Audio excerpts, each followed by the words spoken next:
حضرت فاطمہ زہرا سلام اللہ علیہا کو اللہ کے نبی نے حق اپنی زندگی میں ہی دے دیا تھا، اور مسلمانوں میں سے کسی ایک کا حق بھی اس فدق میں نہیں تھا، اس لیے کہ خیبر کو سر کرنے والا اور خیبر کو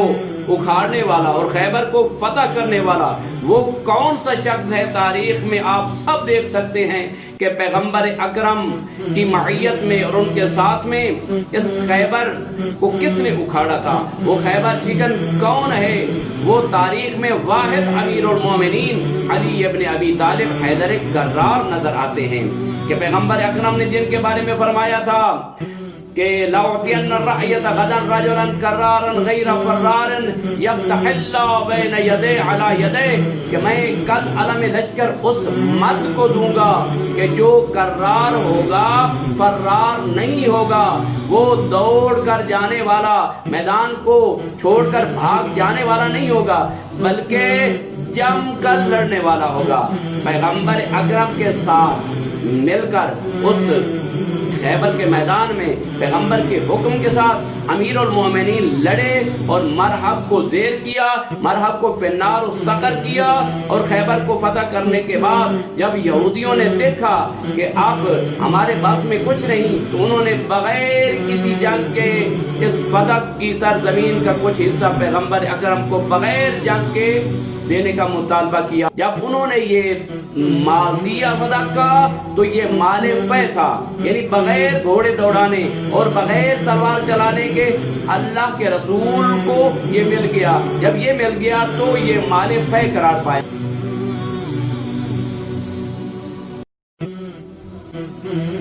مال فے کیا ہوتا ہے؟ مال فے یہی ہوتا ہے کہ بغیر کسی لڑائی کے جب ملا تو اللہ تعالیٰ نے پیغمبر اکرم کا یہ مال خالص قرار دیا، اور علماء اہل سنت نے اپنی کتابوں میں لکھا ہے کہ یہ مال خالص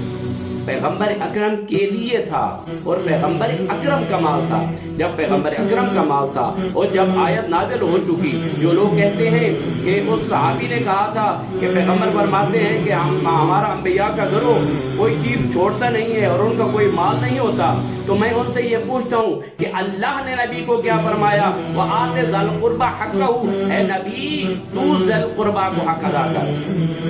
تو میں پوچھتا ہوں کیا نبی نے غیروں کے مال سے اپنے بیٹی کو دیا، اپنے ذوی القربہ کو دیا، جبکہ غیر کے مال میں تصرف کرنا حرام ہے؟ جب حرام ہے تو اس کا مطلب ہے کہ پیغمبر اکرم کا کوئی مال اپنا تھا، جس مال کو پیغمبر اکرم نے اپنے ذوی القربہ کو عطا کیا، وہ پیغمبر اکرم کا یہ مال تھا جو اللہ کے نبی نے اللہ کے حکم کے ساتھ ذوی القربہ کا حق ادا کر دیا۔ اب یہاں پر ایک بات قابل غور ہے، جب اللہ کے نبی نے زہرائے بطول کو یہ حق ادا کر دیا اور زہرائے بطول کے نمائندے اس زمین پر کام کیا کرتے تھے، پیغمبر کے دور میں کام کیا کرتے تھے، بی بی کے تصرف میں تھا، تو اس کے بعد یہ ایک سوال ہے امت مسلمہ سے، اے امت مسلمہ آپ سب مل کر بتاؤ کہ کیا ید دلیل علی الملکیت نہیں ہوا کرتی؟ یعنی جو چیز جس کے قبضہ میں ہوتی ہے وہ اس کی ملکیت شمار ہوتی ہے، اگر کوئی چاہے اس کی ملکیت سے خارج کرنا تو اس کے لیے کوئی دوسرا آدمی دلیل لے کر آئے۔ اب یہ بات امت مسلمہ کے لیے ایک بہت بڑا چیلنج ہے کہ وہ بطول عذرا، وہ فاطمہ زہرا، وہ بضعۃ الرسول، وہ زوج علی، وہ علی کی زوجہ، وہ ام الحسنین، حسن و حسین کی والدہ، سیدۃ نساء العالمین، سیدۃ نساء اہل الجنت اجمعین، یہ تمام القاب بی بی کے ہیں، جوان جنتی عورتوں کی سردار بطول، اور وہ بطول کے جس کے بارے میں آیت تطہیر نازل ہوئی، آیت مباہلہ نازل ہوئی، ان کی فضائل میں اللہ تعالیٰ نے کئی آیات کو نازل کیا، وہ بطول جس کے قبضے میں تھا اور پیغمبر اکرم کی زندگی میں بھی تھا۔ اب پیغمبر اکرم کے وصال کے بعد وہ کون سی چیز تھی کہ جس نے بی بی کو اس کے حق سے محروم کر دیا؟ تو سب سے پہلی بات یہ ہے کہ خلیفہ اول کا حضرت زہرا سلام اللہ علیہا سے گواہوں کو طلب کرنا اور کہنا کہ گواہ لے آؤ، یہ شرعی قوانین کے بالکل خلاف ہے، کیونکہ بی بی کا قبضہ تھا، بی بی کے تصرف میں تھا، اور شرعی نقطہ نگاہ سے جو تصرف کر رہا ہوتا ہے اور جس کے قبضہ میں ہوتا ہے اور جس کا یاد ہوتا ہے